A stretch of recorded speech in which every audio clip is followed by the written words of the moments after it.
सूर्य सुल्तानपुर के रघुवंशी निवास के आंगन में अभी ढला ही था कि खुशियों के शोर के बीच एक ऐसा सन्नाटा पसर गया जिसने सबके कलेजे कंपा दिए। पूरा घर गेंदे के फूलों की महक और शहनाई की गूंज से सराबोर था। दूर दराज से आए अतिथि सज धज कर विवाह के मंडप की शोभा बढ़ा रहे थे। अग्नि साक्षी थी, पुरोहित मंत्रोच्चार की तैयारी कर रहे थे, लेकिन तभी भीतर के कक्ष से उठी एक आवाज ने जैसे समय को रोक दिया। मुझे ये विवाह स्वीकार नहीं है, मैं ये शादी नहीं करूंगी। भीतर के सजे धजे कमरे में खलबली मच गई। सुमित्रा देवी ने अपनी बेटी की ओर ऐसी नजरों से देखा जिनमें अविश्वास और क्रोध की ज्वाला धधक रही थी। ये क्या पागलपन है पावनी? बाहर अतिथि प्रतीक्षा कर रहे हैं, शुभ मुहूर्त निकला जा रहा है और तुम इस तरह का तमाशा कर रही हो। कुल की मर्यादा का तो विचार करो। पावनी, जो लाल जोड़े में किसी अप्सरा जैसी सुंदर लग रही थी, उसने तिरस्कार से अपना सिर झटका। उसकी आंखों में आंसू नहीं बल्कि विद्रोह की आग थी। क्यों विचार करूं माँ? क्या मेरी नियति में केवल एक अंधा ही लिखा था? आप चाहती हैं कि मैं अपना पूरा जीवन एक ऐसे व्यक्ति के साथ बिता दूं जो देख तक नहीं सकता? उसकी बदतमीजी और शब्दों की कड़वाहट ने सुमित्रा देवी के धैर्य का बांध तोड़ दिया। उनके हाथ का प्रहार पावनी के गाल पर पड़ा। पावनी हक्की बक्की रह गई। उसने कभी सपने में भी नहीं सोचा था कि उसकी माँ उस पर हाथ उठाएंगी। खबरदार! सुमित्रा देवी की आवाज गुस्से से कांप रही थी। अगर फिर कभी आर्यन के लिए उस शब्द का प्रयोग किया तो भूल जाऊंगी कि तुम मेरी कोख से जन्मी हो। वे तुम्हारे पूज्य ताऊजी के पुत्र हैं, इस घर के बड़े बेटे हैं। पूरे घर में जैसे विलाप समझ गया था। जिस घर में मंगल गीत गाए जा रहे थे वहां अब फुसफुसाहटें और बदनामी का डर घर कर गया था। दोष पावनी का भी नहीं था। वो अभी कुछ ही दिन पहले विदेश से अपनी पढ़ाई पूरी कर लौटी थी, एक आधुनिक और चंचल लड़की जिसके लिए जीवन के मायने अलग थे। जब ताऊजी के बेटे आर्यन के साथ उसका रिश्ता तय हुआ तो उसने केवल एक तस्वीर देखी थी। तस्वीर में आर्यन का व्यक्तित्व किसी सम्राट जैसा प्रभावशाली था। वो आर्यन से कभी मिल नहीं पाई थी क्योंकि आर्यन शहर के शोर से दूर अपने पुश्तैनी फार्म हाउस में एकांत में रहते थे। पावनी को लगा था कि ये एक साधारण अरेंज मैरिज है, लेकिन आज जब फेरों का समय आया तो उसकी चचेरी बहन ईशानी ने उसके कान में वो कड़वा सच डाल दिया जिसे अब तक छिपाकर रखा गया था। ईशानी ने बताया कि आर्यन बचपन के एक हादसे के कारण अपनी आंखों की रोशनी खो चुके हैं। ये सच सुनते ही पावनी का आपा खो गया। उसे लगा उसके साथ बहुत बड़ा छल हुआ है। उसने भरी सभा की चिंता किए बिना विवाह से इनकार कर दिया और आर्यन के लिए अंधा जैसा अपमानजनक शब्द कह डाला। बाहर पुरुषों के बैठने के स्थान पर सन्नाटा पसरा था। आर्यन वहीं शांत भाव से बैठे थे। उनके चेहरे पर एक अजीब सा ठहराव था। पावनी के पिता और चाचा शर्मिंदगी से गड़े जा रहे थे। उन्हें समझ नहीं आ रहा था कि इस अपमान का सामना कैसे करें। आर्यन के भीतर क्रोध और आत्मसम्मान का ज्वालामुखी धधक रहा था। उनका मन हुआ कि वो अभी उठकर उस कक्ष में जाएं और उस अभिमानी लड़की को बता दें कि जिसे वो उनकी कमजोरी कह रही है वही उनकी सबसे बड़ी तपस्या है। लेकिन वे शांत रहे। तभी उनके कंधे पर एक भारी और ममता भरा स्पर्श हुआ, उनके चाचा रघुवीर जी का। चाचा जी, क्या आपने उसे मेरे बारे में सच नहीं बताया था? आर्यन की आवाज में एक अजीब सा ठहराव था, पर उसमें एक चुभन भी थी। रघुवीर जी कुछ कहना ही चाहते थे कि तभी सुमित्रा देवी की आवाज गूंजी। पावनी विवाह के लिए तैयार है, चलिए, फेरों का समय निकला जा रहा है। पावनी वहां आई, पर उसके चेहरे पर हार की छटपटाहट थी। उसकी मां ने उसे भावुक कर दिया था। अगर आज तू मंडप से वापस लौटी तो तू मेरी चिता ही देखेगी। इस एक वाक्य ने पावनी के विद्रोह को सिसकियों में बदल दिया था। अनिच्छा से वो मंडप में आकर बैठ गई। दूसरी ओर ईशानी दूर खड़ी मुस्कुरा रही थी। ईशानी इस परिवार की इकलौती और घमंडी बेटी थी जिसका आर्यन से पुराना मनमुटाव था। वो चाहती थी कि पावनी ये सच जानकर हंगामा करे और आर्यन का अपमान हो। उसे लगा था उसका वार खाली जाएगा, पर पावनी की कड़वाहट ने उसका काम आसान कर दिया था। आर्यन ने एक बार फिर प्रयास किया।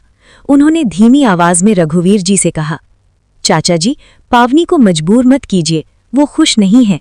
लेकिन रघुवीर जी ने दृढ़ता से कहा, बेटा, वो अभी नादान है, उसे नहीं पता कि वो क्या खोने जा रही है। समय उसे एहसास करा देगा कि हमारा फैसला गलत नहीं था। अग्नि के साथ फेरे हुए, मंत्र पढ़े गए और अनचाहे ही पावनी आर्यन रघुवंशी की अर्धांगिनी बन गई।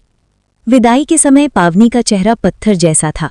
उसने न किसी से बात की, न किसी के गले लगकर रोई। वो बस एक जीते जागते शव की तरह आर्यन के साथ उनकी गाड़ी में बैठ गई। करीब 2 घंटे के सफर के बाद गाड़ी रघुवंशी फार्म हाउस के गेट पर रुकी। शहर की चकाचौंध से दूर ये जगह घने पेड़ों के बीच बसी थी। जहां मुख्य हवेली में दियों की कतारें थीं, यहाँ केवल गहरा सन्नाटा और अंधेरा था। न कोई सजावट, न कोई स्वागत करने वाला। वातावरण में किसी शमशान जैसी खामोशी छाई हुई थी। आर्यन, जो एक विशिष्ट इत्र की महक में रचे बसे थे, सहजता से गाड़ी से उतरे। पावनी अभी भी भीतर ही बैठी बाहर के डरावने सन्नाटे को देख रही थी। अचानक आर्यन की गंभीर आवाज आई, पावनी, बाहर आ जाओ, अब हम घर पहुंच चुके हैं। पावनी चौंक गई। इसे कैसे पता चला कि मैं अभी तक उतरी नहीं हूं? वो हैरानी और डर के साथ नीचे उतरी। तभी एक पुराना सेवक दौड़ता हुआ आया और उसने आर्यन के हाथ में उनकी सफेद छड़ी थमा दी। उस छड़ी के सहारे आर्यन बिना किसी झिझक के भीतर की ओर बढ़ने लगे। पावनी ने खुद को संभाला और उनके पीछे पीछे चलने लगी। फार्म हाउस भीतर से किसी राजमहल जैसा भव्य था, यहाँ तक कि मुख्य हवेली से भी ज्यादा सुंदर। वो एक पल के लिए वहां की कलाकारी देखकर दंग रह गई। यहाँ से बाईं ओर जाइए, वो आपका कमरा है। आर्यन की आवाज ने उसके विचारों को तोड़ दिया। पहली बार पाजनी की आवाज निकली, मेरा कमरा? आर्यन ने काले चश्मे पहन रखे थे, जिनसे उनकी आंखें ढकी हुई थीं। उन्होंने सपाट लहजे में कहा, हाँ, आपका कमरा, आप उधर जा सकती हैं। पावनी उनके सामने आकर खड़ी हो गई। क्या हम अलग अलग कमरों में रहेंगे? आर्यन कुछ पल के लिए शांत रहे, जैसे उसके शब्दों के पीछे का अर्थ ढूंढ रहे हों। फिर बोले, मुझे नहीं लगता कि आपको एक अंधे व्यक्ति की लाठी बनकर चलना पसंद होगा। रात बहुत हो गई है, आप आराम करें। पावनी के भीतर की कड़वाहट फिर जाग उठी। अगर इतनी ही सहानुभूति थी तो मंडप में ही मना कर देते। अब ये महान बनने का नाटक क्यों? आर्यन के कदम सीढ़ियों पर ही रुक गए। उन्होंने मुड़कर नहीं देखा, बस शांत स्वर में कहा, कुछ मजबूरियां थीं जिनकी वजह से मैं मना नहीं कर सका और आप भी नहीं कर सकी। लेकिन निश्चिंत रहिए, मैं खुद को आप पर थोपूंगा नहीं। मुझे अकेले रहने का अभ्यास है। मुझे अकेले रहने का अभ्यास नहीं है। पावनी की आवाज रुंध गई थी। आर्यन एक पल के लिए ठिठके, फिर पूछा, तो फिर आप क्या चाहती हैं? पावनी के पास कोई उत्तर नहीं था। वो गुस्से और चिढ़ में अपना भारी लहंगा संभारती हुई बाईं ओर के कमरे की तरफ भाग गई। जैसे ही उसकी चूड़ियों की खनक और इत्र की खुशबू कम हुई, आर्यन समझ गए कि वो जा चुकी है। वो भी भारी मन से अपने कमरे की ओर बढ़ गए। कमरे में पहुंचते ही दरवाजे से टिककर फर्श पर बैठकर वो फूट फूट कर रोने लगी। क्या एक दुल्हन का स्वागत ऐसे होता है? उसने सुबकते हुए पूरे कमरे को देखा। उस बड़े से सुनसान कमरे में उसे एक अनजाना डर महसूस होने लगा। पावनी कभी अकेले रहने की अभ्यस्त नहीं रही थी। जब वो विदेश में पढ़ रही थी, तब भी उसका पूरा ननिहाल एक बड़े कुनुम्बे की तरह साथ रहता था, और जब वो भारत वापस लौटी तो यहाँ का रघुवंशी निवास भी हमेशा मेहमानों और परिजनों से चहकता रहता था। उसने स्वप्न में भी नहीं सोचा था कि उसके वैवाहिक जीवन का प्रथम अध्याय इतना वीरान और डरावना होगा। उस विशाल कमरे का सन्नाटा उसे काट खाने को दौड़ रहा था। उसे रह रहकर घबराहट होने लगी। माना कि आर्यन देख नहीं सकते, पर हैं तो वे मनुष्य ही, और मेरे पति भी। फिर ये अलग कमरा क्यों? मैं इस भयावह सन्नाटे में अकेले नहीं रह सकती। भय और व्याकुलता में वो कमरे से बाहर निकल आई। गलियारे की मध्यम रोशनी में वो संभलते हुए आगे बढ़ी। पूरे फार्म हाउस में कोई एक सेवक भी दिखाई नहीं दे रहा था। वो लाल जोड़े में सजी धजी किसी स्वप्न सुंदरी जैसी लग रही थी, पर मन में यही कड़वाहट थी कि ये साज श्रृंगार किसके लिए है? उस व्यक्ति के लिए जो इसे देख ही नहीं सकता। गलियारे के अंत में एक बड़े नक्काशीदार दरवाजे पर रुककर उसने साहस जुटाया और उसका ताला घुमाया। दरवाजा खुलते ही जैसे सुगंध का एक झोंका उसे अपनी आगोश में ले गया। वो ठिठक गई। अंदर का दृश्य किसी स्वर्ग जैसा भव्य था, यहाँ तक कि मुख्य हवेली से भी ज्यादा सुंदर। वो एक पल के लिए वहां की कलाकारी देखकर दंग रह गई। तभी उसे अपने पीछे किसी की उपस्थिति का आभास हुआ। वो झटके से पलटी। आर्यन स्नान कर और वस्त्र बदलकर बिल्कुल तरोताजा होकर उसके सामने खड़े थे। उनकी आंखों से वो काला चश्मा हट चुका था। पावनी ने पहली बार उन्हें इतनी निकटता से और बिना चश्मे के देखा। उनकी आंखें गहरी हरी और भूरी आभा लिए हुए थीं, अत्यंत प्रभावशाली, पर उनमें रोशनी का अभाव था। आर्यन का व्यक्तित्व किसी को भी मंत्रमुग्ध कर देने वाला था। ऊंचा कद, चौड़े कंधे और सुगठित जबड़ा उनके पुरुषत्व को एक गरिमा प्रदान कर रहे थे। आंखों की रोशनी न होने के बावजूद उनके चेहरे का ठहराव और सौम्य भाव उन्हें एक विशिष्ट और प्रभावशाली व्यक्तित्व बना रहा था। एक पल के लिए पावनी की धड़कनें जैसे रुक गईं। क्या आपको कुछ चाहिए? आर्यन की गंभीर आवाज ने उसे वर्तमान में खींचा। मुझे उस कमरे में अकेले डर लग रहा था, इसलिए मैं यहाँ आ गई। पावनी ने अपनी बात स्पष्ट की। ठीक है, आप यहीं रह सकती हैं, मुझे कोई आपत्ति नहीं है। मैंने आपकी सुविधा के लिए दूसरा कमरा सजवाया था ताकि आप असहज न हो। मेरी चिंता करने की आवश्यकता नहीं है। पावनी फिर से तल्ख हो गई। आर्यन जो पलटने वाले थे रुक गए। पावनी ने बात काटते हुए कहा, मैं अपनी व्यवस्था स्वयं कर लूंगी, मुझे कपड़े बदलने हैं। वस्त्र बदलने का कक्ष ड्रेसिंग रूम दाईं ओर है। आर्यन ने बिना किसी बहस के उसे दिशा बताई और स्वयं बिस्तर की ओर बढ़ गए। आर्यन भले ही देख नहीं सकते थे, पर उनके भीतर की इंद्रियां बहुत प्रखर थीं। कमरे में रची बसी फूलों की सुगंध के बीच उन्हें पावनी की उपस्थिति का एहसास हो रहा था। 29 वर्ष के आर्यन के मन में भी अपनी पत्नी को लेकर कई कोमल भावनाएं थीं, शायद एक साधारण व्यक्ति से भी अधिक। 20 वर्ष के आयु में एक दुर्घटना में अपनी आंखों की रोशनी खोने के बाद वे बहुत अंतर्मुखी हो गए थे, जैसे संसार से मोह ही छूट गया हो। पर उनके चाचा रघुवीर जी ने उन्हें हमेशा अपने पुत्र की तरह प्रेम और सम्मान दिया था और आज अपनी लाडली बेटी का हाथ उनके हाथ में सौंप दिया था। आर्यन बिस्तर के सिरहाने से लगकर आंखें मूंद गए। कुछ ही देर बाद उन्हें खटपट की आवाज़ें सुनाई देने लगीं। पावनी अपनी ज्वेलरी उतार रही थी, पर वो उन्हें सहजता से नहीं रख रही थी, बल्कि चिढ़कर श्रृंगार में इस पर पटक रही थीं। वो अपना सारा क्रोध उन आभूषणों पर निकाल रही थीं। इतना श्रृंगार, इतनी मेहनत, जैसे ये व्यक्ति मेरी प्रशंसा के पुल बांध देगा। इससे तो अच्छा था कि मुझे एक साधारण साड़ी में विदा कर देते, क्या अंतर पड़ता। वो कान के झुमके उतारते हुए लगातार बड़बड़ा रही थीं और उसकी हरेक बात आर्यन के कानों तक पहुंच रही थी। आर्यन बिस्तर के सिरहाने से टिके हुए थे, गर्दन पीछे की ओर झुकी हुई और आंखें अधखुली थीं। वे चुपचाप पावनी की उन बड़बड़ाहटों को सुन रहे थे जो उनके प्रति कड़वाहट से भरी थीं। अगले ही पल पावनी ने अपना भारी कामदानी दुपट्टा उतारा और एक कुर्सी पर फेंक दिया। उसी क्षण आर्यन ने अपनी गर्दन सीधी की। पावनी को एक पल के लिए ऐसा लगा जैसे उनकी आंखों की दृष्टि सीधे उसी पर जमी हुई है। उसका हृदय जोर से धड़का, पर अगले ही पल उसे फिर वही कड़वा सच याद आया कि वे देख नहीं सकते।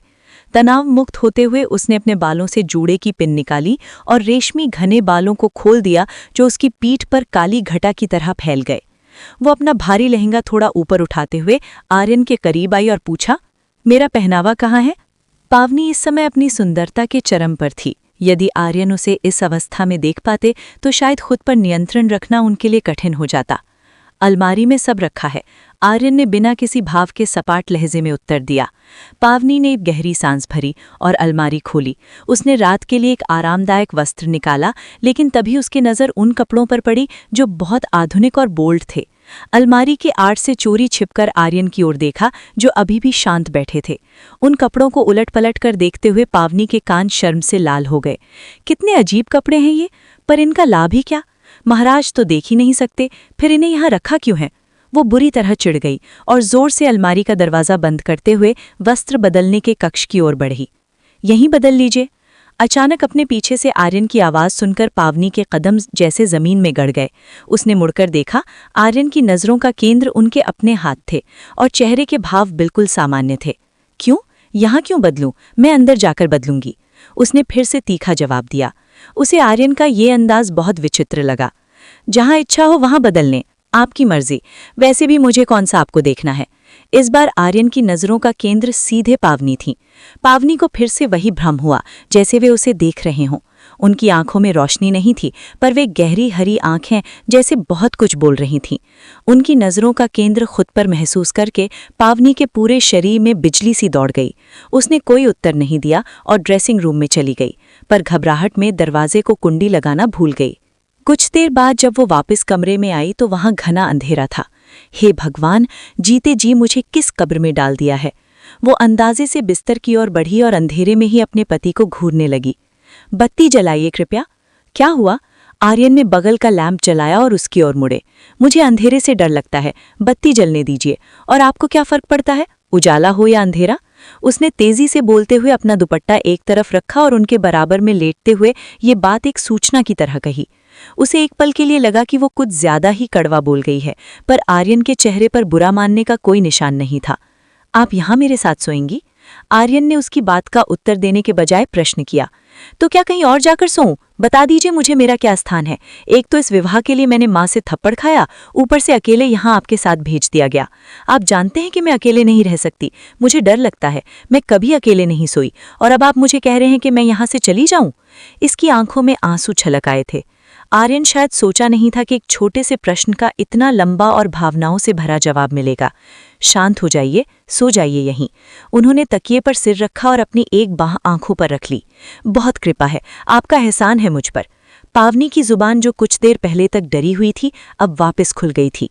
उसे सबने डराया था कि आर्यन का क्रोध बहुत तीव्र है, इसलिए उनके सामने जुबान खोलने से पहले सोचना। पर यहाँ तो स्थिति उल्टी थी। वो जो भी बोल रही थी, आर्यन बहुत शांति से जवाब दे रहे थे। इसी बात का लाभ उठाते हुए पावनी वापस अपने असली स्वभाव में आ गई। तकिए पर सिर रखकर उसने करवट ली और उस व्यक्ति को देखा जो अब उसका पति था। तभी आर्यन ने भी पावनी की ओर करवट ली और पावनी का दिल जोर से धड़कने लगा। आर्यन का चेहरा पावनी के कंधे के इतना समीप था कि उसे उनकी सांसों की गर्माहट महसूस हो रही थी। पावनी की तो जैसे सांसें ही थम गईं। उसने देखा कि आर्यन की आंखें बंद थीं और वे गहरी निद्रा में थे। वो एकटक उन्हें देखती रही। ऐसा लग रहा था जैसे विधाता ने सारी सुंदरता एक ही व्यक्ति में उड़ेल दी हो। वो अत्यंत आकर्षक और प्रभावशाली व्यक्तित्व के स्वामी थे। पावनी के मन में एक टीस उठी, काश इनके पास आंखों की रोशनी भी होती तो ये कितने पूर्ण होते। मैंने अपने पूरे जीवन में इनसे अधिक सुंदर पुरुष आज तक नहीं देखा। यही सोचते सोचते पावनी ने भी उनकी ओर करवट ली और उनके चेहरे के कुछ ही इंच की दूरी पर अपना सिर तकिए पर टिका दिया। उन्हें देखते देखते कब उसकी आंखें मुंद गईं और वो गहरी नींद की वादियों में खो गई, उसे पता ही नहीं चला। कुछ देर बाद आर्यन की आंखें धीरे से खुलीं। वे देख नहीं सकते थे, पर पावनी की कोमल सांसों की गर्माहट अपने चेहरे पर महसूस कर रहे थे। अनजाने में ही आर्यन के अधरों पर एक मंद मुस्कान थिरक उठी। आर्यन रघुवंशी, जिनका मुस्कुराहट से वर्षों से कोई नाता नहीं रहा था, आज उस चंचल लड़की की खट्टी मीठी बातों और उसकी मासूमियत पर मुस्कुरा दिए थे। यदि पावनी इस समय जाग रही होती और उन्हें मुस्कुराते देख लेती तो शायद अपना हृदय पूरी तरह हार बैठती। दूसरी तरफ रघुवंशी निवास में एक अलग ही तूफान खड़ा हुआ था। हर समय का ये रोना धोना और सिसकना अच्छा नहीं लगता। अपनी बेटी को समझाओ सुधीर। सुधीर जी ने गुस्से में ईशानी की ओर देखते हुए कहा। माँ, मुझे आर्यन ही चाहिए, ईशानी रोते हुए चिल्लाई। देखो ईशानी, जब सबने तुम्हारा रिश्ता आर्यन से तय करना चाहा था तब तुमने साफ इनकार कर दिया था। तुमने कहा था कि तुम्हें सुमित पसंद है। आर्यन को छोड़कर तुमने सुमित से सगाई कर ली। अब जब सुमित विदेश जाकर बस गया और वहां किसी और से विवाह कर चुका है तो तुम वापस आर्यन की ओर मुड़ना चाहती हो? तो कर देते ना मेरा विवाह आर्यन से। जब मैं वापस आई थी तब कौन सा उसका रिश्ता तय हुआ था? ईशानी ने बात काटते हुए कहा। तब भी तुम्हें ही आपत्ति थी कि वो देख नहीं सकता। तुमने कहा था कि मुझे एक अंधे से विवाह नहीं करना। अब वो तुम्हारा इंतजार तो नहीं करने वाला था। पावनी ने भी तो मंडप में इनकार किया था, पर उसे सबने समझा बुझाकर और दबाव डालकर आर्यन के साथ विदा कर दिया। क्या आप मेरे साथ वैसा दबाव नहीं डाल सकते थे? मुझे नहीं समझा सकते थे? कैसे माता पिता हैं आप? ईशानी की कड़वाहट चरम पर थी। बस अब यही सुनना बाकी रह गया था। तुम्हारी बेटी पूरी तरह स्वेच्छाचारी और जिद्दी हो गई है। बेहतर होगा कि इसे काबू में रखो। अगर इसने अब कोई भी ओछी हरकत की तो मुझसे बुरा कोई नहीं होगा। इसे समझा दो कि आर्यन अब किसी और का हो चुका है। उसके नाम का भूत अपने दिमाग से उतार दे। वे गुस्से में पैर पटकते हुए बाहर निकल गए। ईशानी अपनी माँ की ओर मुड़ी।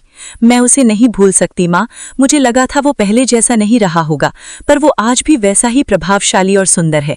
मुझे वो चाहिए। मैं उसके अंधेपन को संभाल लूंगी, पर मैं ये बर्दाश्त नहीं कर पा रही कि वो मेरे अलावा किसी और का हो।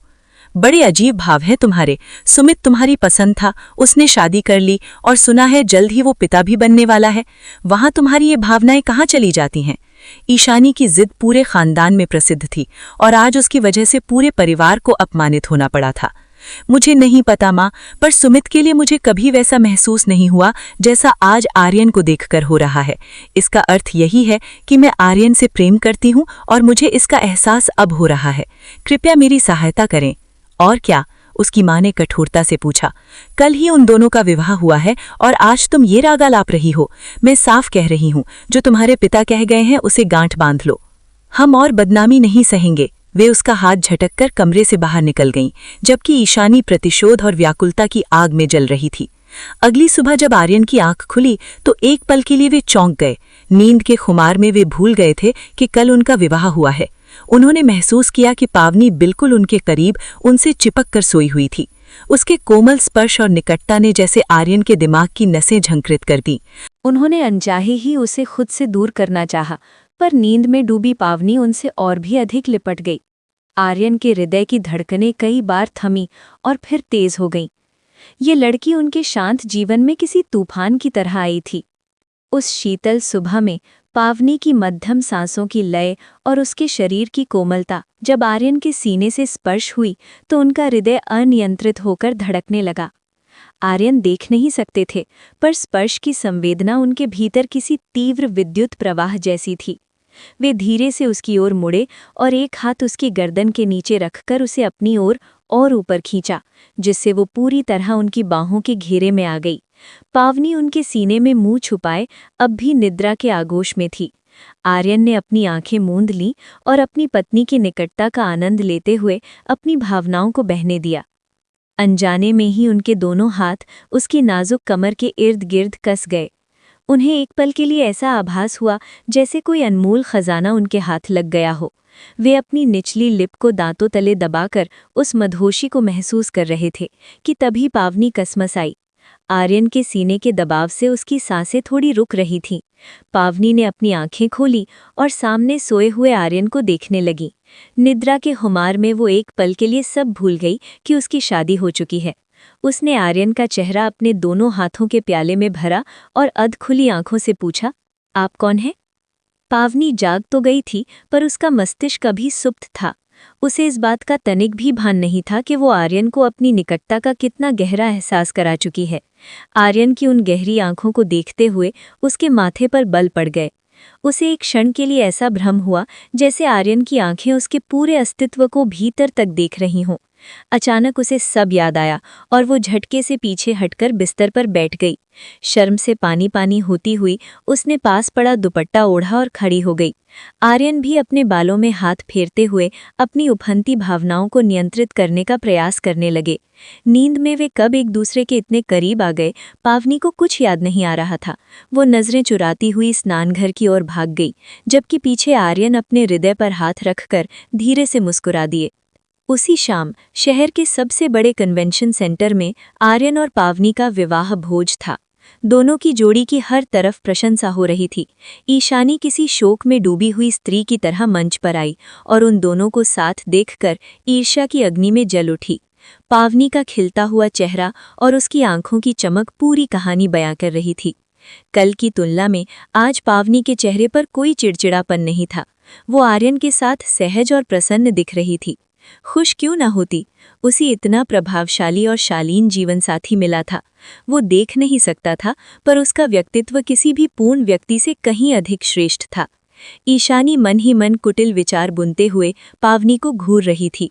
जब आर्यन अपनी छड़ी के सहारे मंच से नीचे उतरे, तब ईशानी ने पावनी के पास जाकर अपने तंज के तीर छोड़े। बहुत खुश लग रही हो, लगता है रात को उस अंधे से खूब प्यार मिला है। पावनी का चेहरा पल भर में गंभीर हो गया। उसने दांत पीसते हुए कहा, ईशानी, कभी अपनी जुबान से मीठे शब्द भी निकाल लिया करो, तुम्हारे चेहरे पर झुर्रियां नहीं पड़ेंगी। अब मैंने गलत क्या कहा? वैसे मुंह दिखाई में क्या मिला? उस अंधे ने तो कुछ दिया नहीं होगा, क्योंकि जब वो तुम्हारा मुंह देख ही नहीं सकता तो मुंह दिखाई कैसी? ईशानी का ये कटाक्ष पावनी के हृदय में शूल की तरह चुभा। पावनी ने ईशानी की आंखों में देखा जहां केवल जहर भरा था। अपनी गरिमा बनाए रखते हुए पावनी ने पलटवार किया। मुंह दिखाई उन्होंने इसलिए नहीं दी क्योंकि वो मेरा चेहरा नहीं देख सकते थे, पर सच कहूं तो उन्होंने मुझे पूरी रात सोने भी नहीं दिया। उनकी बेदर्द मोहब्बतों और शिद्दतों ने मुझे निढाल करके रख दिया। यहाँ तक कि सुबह स्नानघर में भी हमारा रोमांस चलता रहा। पावनी के बेधड़क और आत्मविश्वास से भरे अंदाज ने ईशानी के सीने पर सांप लौटने पर मजबूर कर दिया। मुझे तो कहीं से भी ऐसा आभास नहीं हुआ कि वो देख नहीं सकते। उनका बेबाक और प्रेमपूर्ण अंदाज तो बस मुझे शर्म से लाल होने पर मजबूर करता रहा। जब पावनी ने ये कहा तो ईशानी जल भुनकर वहां से उठ गई। पावनी ने उसे जाते देख राहत की सांस ली, पर जैसे ही उसने पीछे मुड़कर देखा उसके प्राण सूख गए। आर्यन वहीं खड़े थे। क्या इन्होंने सब सुन लिया? नहीं नहीं, सुना नहीं होगा, चेहरे से तो कुछ नहीं लग रहा। वो खुद को सांत्वना दे रही थी, पर वो ये भूल गई थी कि उसका पति दृष्टिहीन भले ही हो, पर उसके सुनने की क्षमता बहुत तीव्र है। आज रघुवंशी निवास बहुत चहल पहल थी। पावनी पग फेरे की रस्म के लिए मायके आई हुई थी। 1 सप्ताह बीत चुका था और उसका वहां से जाने का मन ही नहीं कर रहा था। दूसरी ओर आर्यन ने भी एक बार उसे वापस चलने के लिए नहीं कहा। अंततः रघुवीर जी ने आर्यन को भोजन पर आमंत्रित किया। उनका इरादा साफ था, भोजन के बाद वे पावनी को आर्यन के साथ ही विदा करेंगे। भोजन में अभी समय था। आर्यन और रघुवीर जी काफी देर तक अध्ययन कक्ष में चर्चा करते रहे। जैसे ही पिता बाहर निकले, पावनी चुपके से भीतर दाखिल हुई। आर्यन वहां अकेले बैठे थे। उन्होंने केवल कदमों की आहट से पहचान लिया कि वो पावनी है। मिस्टर आर्यन, मेरी बात सुनिए। मुझे आपके उस सुनसान फार्म हाउस पर वापस नहीं जाना। वहाँ कोई बात करने वाला तक नहीं है। कृपया आप भी यहीं रहने आ जाइए ना, या फिर मुझे यहीं रहने दीजिए। उसने आर्यन का हाथ थामते हुए बड़े लाड़ से कहा। आर्यन कुछ पल के लिए उसकी आवाज़ के जादू में खो गए, फिर अत्यंत गंभीरता से बोले, पावनी, आज हम वापस जाएंगे। अब वही तुम्हारा घर है। बड़ा ही पत्थर दिल इंसान है, कभी पत्नी की भी सुन लिया कीजिए, वो चिढ़कर बोली। आर्यन खड़े हुए और उसके अत्यंत समीप आकर धीमे से उसके कान में कहा, जिस दिन तुम वास्तव में मेरी पत्नी बन जाओगी, उस दिन तुम्हारी हर बात सुनूंगा। इतना कहकर वे कक्ष से बाहर निकल गए, जबकि पावनी का हृदय उस अनकही बात के गहरे अर्थ से जोरों से धड़कने लगा। रात के भोजन के बाद वही हुआ जिसका पावनी को डर था। पिता ने उसे आर्यन के साथ विदा कर दिया। फार्म हाउस पहुंचते ही पावनी का मूड बुरी तरह खराब था। उसने कमरे में जाते ही अपना सामान इधर उधर फेंकना शुरू कर दिया। पहले अपनी ऊंची सैंडलें उछालकर फेंकी, फिर अपना दुपट्टा और गहने पटके। सलीके से बंधे अपने बालों को एक झटके में खोलते हुए वो बिस्तर पर बैठ गई और आर्यन को घूरने लगी, जो बहुत शांत कदमों से भीतर आए थे। आर्यन ने अपना चश्मा और घड़ी उतारकर मेज पर रखी। आप बहुत बुरे हैं मिस्टर आर्यन रघुवंशी, वो चिल्लाकर बोली। धीमी आवाज में बात करो, मैं देख नहीं सकता पर बहरा नहीं हूं, आर्यन ने अपने उसी सामान्य और ठंडे लहजे में कहा। हाँ, जानती हूं कि बहरे नहीं हैं आप, अंधे हैं।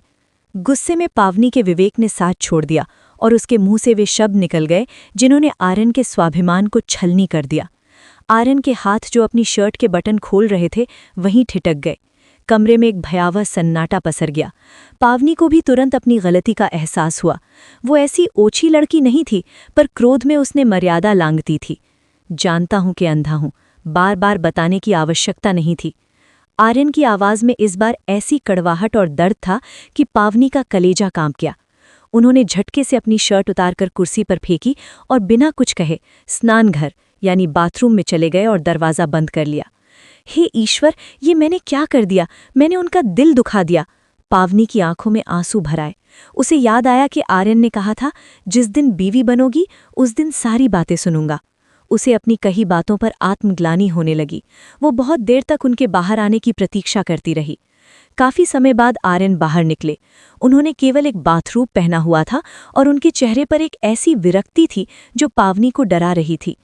आर्यन जब स्नानगृह से बाहर निकले तो उनके बाथरूब से उनकी सुगठित और बलिष्ठ देह स्पष्ट हो रही थी।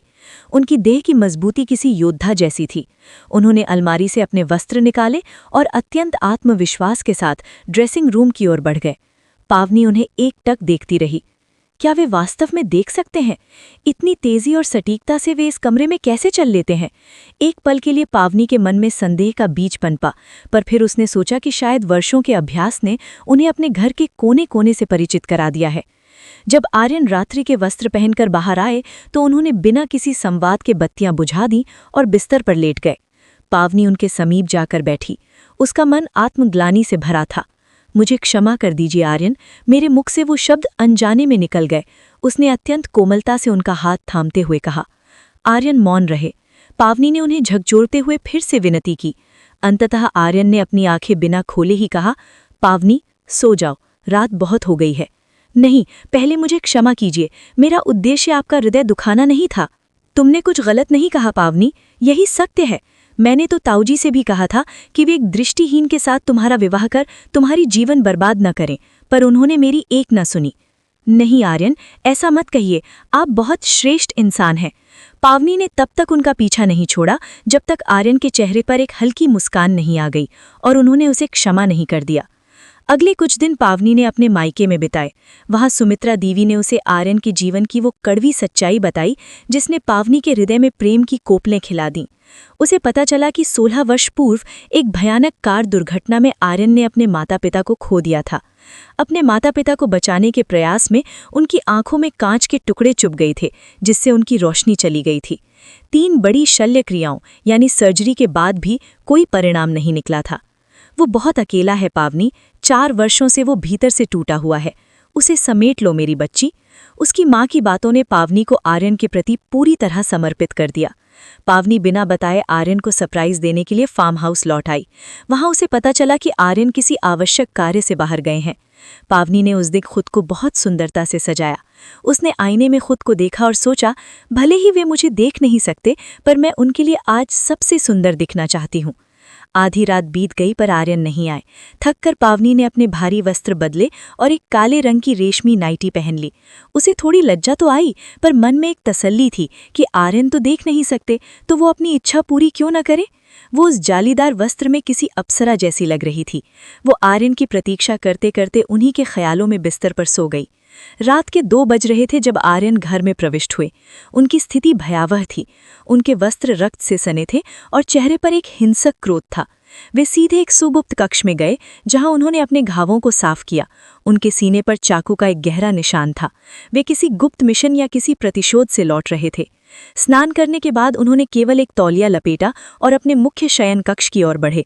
जैसे ही उन्होंने द्वार खोला, कमरे की मध्यम रोशनियों ने उनका स्वागत किया। आर्यन ठिठक गए। उनकी दृष्टि, जो कि एक रहस्य थी, सीधे बिस्तर पर गई। वहां काले वस्त्रों में लिपटी पावनी सो रही थी। उसकी सुंदरता और उस परिवेश ने कमरे के वातावरण में एक मादक अग्नि प्रज्वलित कर दी थी। आर्यन, जो अब तक बाहर की हिंसा से तपे हुए थे, अपनी पत्नी के उस रूप को देखकर जड़वत खड़े रह गए।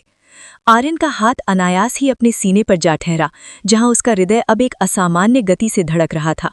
उसने बहुत धीमी गति से कदम बढ़ाए और बिस्तर के समीप जाकर खड़ा हो गया। उसकी मखमूर निगाहें गहरी नींद में सोई पावनी का सर से पांव तक अवलोकन करने लगीं।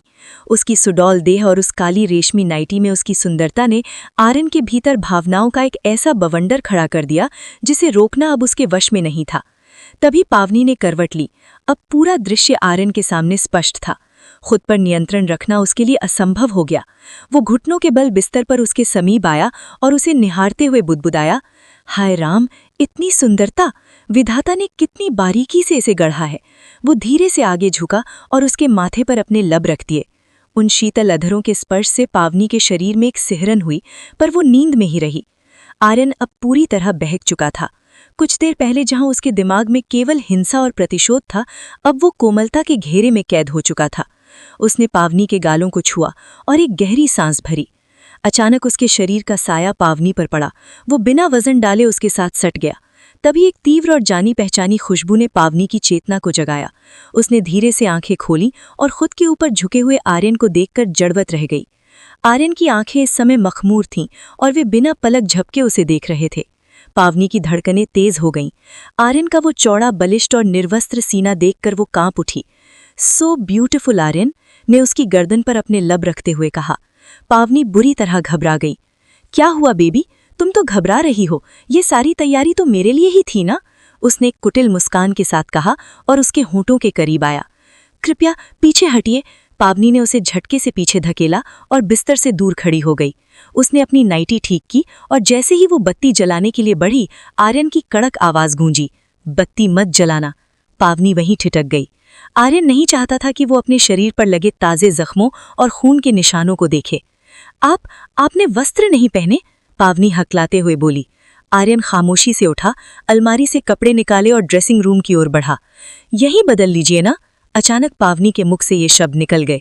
आर्यन रुका। मैं अंधा हूं पावनी, तुम नहीं, उसने कठोर लहजे में कहा और ड्रेसिंग रूम का द्वार बंद कर लिया। लेकिन पावनी के दिमाग में अब संदेह की बिजली कौंधी। मुझे ऐसा क्यों लग रहा है कि ये देख सकते हैं? उसे उस पल आर्यन की नजरों में जो चमक दिखी थी वो किसी दृष्टिहीन की नहीं हो सकती थी।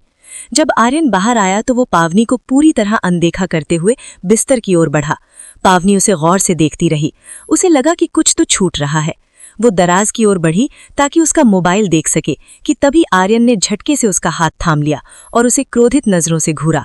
अपनी जगह जाकर चुपचाप सो जाओ, वरना अगर मेरे भीतर का दानव जाग गया तो रात भर केवल तुम्हारी सिसकियां गूंजेंगी। उसके एक एक शब्द में ऐसी दहशत थी कि पावनी कांप उठी। आर्यन, वो डर कर उसे पुकारी। पावनी, सो जाओ। उसने अपनी आंखों पर बांह रख ली। उसी पल पावनी ने बत्ती जला दी। रोशनी होते ही आर्यन की आंखों में फिर से वही तीव्रता लौट आई। क्या चाहती हो तुम? आप देख सकते हैं। पावनी की आवाज रुंध गई। आर्यन के तने हुए स्नायु अब ढीले पड़ गए। उसने गहरी सांस ली और बिस्तर से उठ खड़ा हुआ। दोनों ही उस समय काले लिबास में थे। पावनी की आंखें आर्यन की गहरी हरी आंखों में गड़ी थीं। अगले ही क्षण आर्यन ने उसकी कमर में हाथ डाला और उसे अपने सीने से लगा लिया। तुम बहुत अच्छी तरह जानती हो पत्नी, उसने उसके कान के पास झुककर धीमे से कहा और उसके कान की लौ को धीरे से काट लिया। पावनी के रोंगटे खड़े हो गए। उसे 1 सप्ताह पुरानी वो घटना याद आई जब वो ये समझकर कि आर्यन घर पर नहीं है, कमरे में कपड़े बदल रही थी और आर्यन अचानक भीतर आ गया था। उस दिन भी वो ठिठका था, पर पावनी ने सोचा कि शायद आहट सुनकर रुका होगा, पर आज सब स्पष्ट था। आर्यन ने उसे हवा में उठा लिया। पावनी एक कांच की गुड़िया की तरह उसके सीने में सिमटी हुई थी। छोड़िए मुझे, आपने मुझे धोखा दिया। वो उसके सीने पर अपने नन्हे मुक्कों से प्रहार करने लगी। आर्यन मुस्कुरा रहा था। किस बात का क्रोध है पावनी, कि मैं देख सकता हूँ, या इस बात का कि मैं तुम्हें सर से पांव तक देख चुका हूँ? आप बहुत बुरे हैं। पावनी उसके बाल नोचने लगी। अरे बाल तो छोड़ो, आर्यन घबराया। फिर उसने उसकी दोनों कलाइयां पकड़कर उसकी कमर के पीछे टिका दी। पूरी बात सुनने का अवसर तो दो। पावनी शांत हुई तो आर्यन की आवाज गंभीर हो गई। झूठ बोलना मेरी मजबूरी थी पावनी। मुझे अपने माता पिता की मृत्यु का प्रतिशोध लेना था। और वे शत्रु कोई और नहीं, मेरे अपने सगे मामा थे। पावनी सन रह गई। आर्यन अपनी सच्चाई बताता चला गया। जायदाद के लिए मेरे दोनों मामाओं ने मेरी माँ के साथ कपट किया। एक दिन उन्होंने हमें बुलाया और जायदाद के कागजों पर हस्ताक्षर करने को कहा। जब पिताजी ने मना किया और हम वहां से निकले तो उन्होंने हमारी गाड़ी पर हमला करवा दिया। गोलियां टायरों पर लगीं, गाड़ी अनियंत्रित हो गई। पिताजी ने बहुत प्रयास किया पर गाड़ी एक विशाल वृक्ष से जा टकराई। आर्यन की आंखें अब शून्य में ताक रही थी। मैं उस समय केवल 12 वर्ष का था। मैंने वो सारा मंजर अपनी आंखों से देखा और पलक तक नहीं झपकाई। वही मेरी भूल थी। टक्कर इतनी जोरदार थी कि गाड़ी का सारा कांच मेरी आंखों में घुस गया। उसी समय किसी ने मुझे खींचकर गाड़ी से बाहर फेंका और आर्यन की आंखों में 16 वर्षों का संचित दर्द आंसुओं के रूप में छलक पड़ा। मैंने अचेत होने से पहले अपने छोटे मामा की आवाज़ सुनी थी, जो आज भी मेरे कानों में हथौड़े की तरह बजती है। मार दो इन दोनों को। पावनी नम आंखों से उसे देख रही थी। उसे अब समझ आया कि जिस व्यक्ति को वो निर्दयी समझ रही थी, वो वास्तव में अपने माता पिता के हत्यारों से लड़ रहा था। आर्यन ने बताया कि कैसे ताऊजी ने उसे दुनिया की नज़रों से छिपा लिया और उसके अंधेपन का नाटक रचा ताकि वो उन भेड़ियों से सुरक्षित रह सके। मैंने वर्षों तक इस अंधेपन के मुखौटे को ओढ़ा और खुद को तैयार किया। वो पल बहुत भयानक था जब मैंने अपने हाथों से छोटे मामा का अंत किया। पावनी कांप उठी। आपने उनकी हत्या कर दी? वे इसी के योग्य थे पावनी। प्राणों के बदले प्राण ही न्याय है। आर्यन का स्वर कठोर था। उसने बताया कि कैसे पिछले 2 वर्षों से उसने अपने बड़े मामा अशरफ को तहखाने में कैद कर रखा था। उन्हें वो हर यंत्रणा दे रहा था जो उन्होंने उसके माता पिता को दी थी, पर उन्हें मृत्यु नहीं दे रहा था क्योंकि वो उन्हें तड़पाना चाहता था। पावनी ने आर्यन के कांपते हाथों को थाम लिया। उसके क्रोध की अग्नि इतनी तीव्र थी कि उसकी नसें उभर आई थीं। आर्यन, कृपया शांत हो जाइए। मुझे आपके इस क्रोध से भय लगता है। आर्यन ने गहरी सांस ली। पावनी, यहाँ से चली जाओ। मैं खुद पर नियंत्रण खो रहा हूँ। उसी पल पावनी ने अपने डर को त्याग कर आर्यन के होंठों पर अपने लब रख दिए। वो शीतल फुहार की तरह उस पर बरसी। आर्यन को लगा जैसे धधकती आग पर शीतल जल पड़ गया हो। वो कुछ पल के लिए स्तब्ध रहा, फिर उसकी कोमलता ने उसे पूरी तरह पिघला दिया। उसने पावनी को अपनी बाहों में कस लिया। पावनी, खुद को मुझसे मत उलझाओ। मैं आग हूं, तुम जल जाओगी। आर्यन ने उसकी नाक से अपनी नाक रगड़ते हुए कहा। मुझे शांति चाहिए पावनी। बरसों से इस ज्वाला में जल रहा हूं। कोई अपना चाहिए जिसके सीने से लगकर अपना दर्द बांट सकूं। पावनी ने उसे मुस्कुराने की शर्त रखी। आर्यन ने उसे निहारा और मंद गति से मुस्कुराया। तुम आज बहुत सुंदर लग रही हो, मेरी छोटी सी गुड़िया। उस रात आर्यन ने अपने प्रतिशोध की अग्नि को पावनी के प्रेम में शांत किया। पावनी की प्रार्थना पर उसने अपने मामाओं को पुलिस के हवाले कर दिया और दुनिया के सामने ये सच आ गया कि आर्यन रघुवंशी देख सकता है। सब कुछ ठीक हो रहा था। वो दोनों अपने हनीमून के लिए दुबई जाने की योजना बना रहे थे, लेकिन ईशानी ने एक ऐसा आत्मघाती खेल खेला जिसने सबकी दुनिया उजाड़ दी। आज रघुवंशी निवास के बड़े हॉल में सन्नाटा पसरा था। ईशानी फूट फूट कर रो रही थी और उसकी मां सादिया बेगम अपनी बेटी की नीचता पर मौन थीं। ईशानी ने अपनी अस्मत पर दाग लगने का ऐसा नाटक रचा था जिसमें उसने आर्यन को फंसा दिया था। मैं इस विवाह के लिए तैयार हूं। अचानक आर्यन की ठंडी आवाज ने सन्नाटे को तोड़ा। पावनी का संसार उजड़ गया। उसके पैर डगमगाए और सुमित्रा देवी ने उसे सहारा दिया।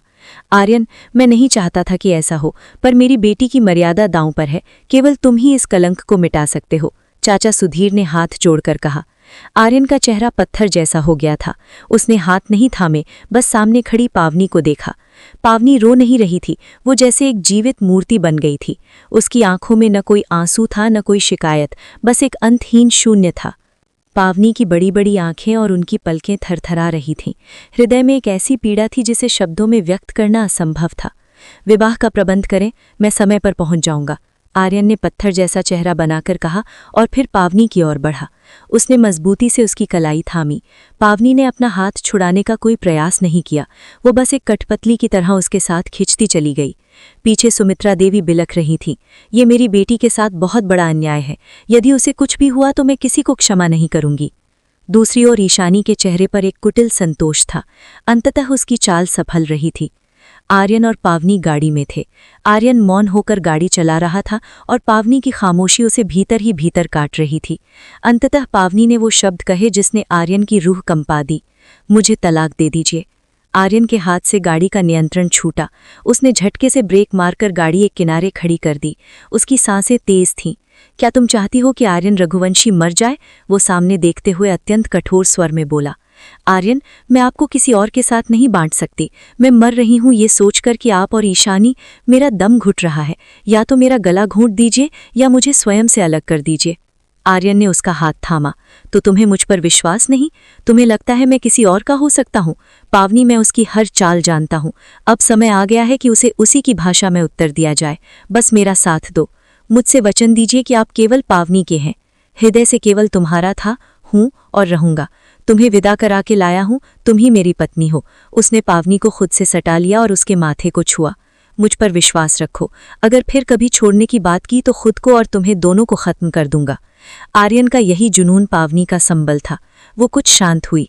ईशानी ने बहुत योजनाबद्ध तरीके से आर्यन पर आरोप लगाया था कि वो उसके कक्ष में आया और उसने स्वयं के वस्त्र फाड़ लिए थे ताकि झूठ सच लगे। परिवार के बड़े जानते थे कि ये असत्य है, पर समाज और मान मर्यादा के डर से चाचा सुधीर लाचार थे। 2 दिन बाद रघुवंशी निवास में विवाह की तैयारी थी। ईशानी दुल्हन बनी बैठी थी। तभी पावनी कक्ष में प्रविष्ट हुई। ईशानी ने तिरस्कार भरी मुस्कान के साथ कहा, अंततः तुम्हारा पति मेरा होने जा रहा है। देखना, मैं उसे अपने प्रेम के जाल में ऐसा उलझाऊंगी कि वो तुम्हारा चेहरा तक नहीं देखेगा। पावनी शांत रही और मुस्कुराकर बोली, तुम्हारी सुहाग सेज मैंने अपने हाथों से सजाई है ईशानी। प्रार्थना करती हूँ कि तुम वहां तक सही सलामत पहुंच सको। पावनी की आंखों की चमक देखकर ईशानी एक पल के लिए ठिठकी। तभी रघुवीर जी और सुधीर जी पुरोहित के साथ भीतर आए। ईशानी ने तुरंत घूंघट ओढ़ लिया। पुरोहित ने मंत्र पढ़ना शुरू किया। ईशानी रघुवंशी, क्या तुम्हें ये विवाह फैयाज हसन के साथ स्वीकार है? ईशानी के पैरों तले जमीन खिसक गई। उसने झटके से घूंघट हटाकर अपने पिता को देखा, जिनके हाथ में पिस्तौल थी। उनकी आंखें कह रही थीं कि इनकार किया तो सीधा प्रस्थान यमलोक होगा। भय और विवशता में उसने विवाह स्वीकार कर लिया। पावनी को शांति मिली। वो बाहर निकल आई। ईशानी का विवाह एक ऐसे व्यक्ति से हुआ था जिसे आर्यन ने स्वयं चुना था। वो एक बड़े और सख्त परिवार का हिस्सा था। शाम को पावनी अकेली खड़ी थी कि तभी पीछे से आर्यन ने उसे अपनी बाहों में भर लिया। पावनी चौंक गई और मुस्कुराई। क्या हुआ? मेरी पत्नी अकेले अकेले क्यों मुस्कुरा रही है? कुछ नहीं, बस सोच रही थी कि विवाह के दिन माँ से थप्पड़ खाना हमारी परंपरा बन गई है। मैंने भी खाया था और आज ईशानी ने भी। पावनी ने उसे चिढ़ाया। तुम्हें तो उस दिन मुझ पर बहुत क्रोध आया होगा ना? आर्यन ने पूछा। सच कहूं तो निकाह के बाद जैसे ही आपके साथ विदा हुई, मैंने आपको अपना मान लिया था, पर आप भी कम नहीं थे। देख सकते थे, फिर भी मुझे उल्लू बनाते रहे। वो एक लड़काऊ लहजे में बोली। आर्यन ने हंसते हुए उसे अपने घेरे में लिया।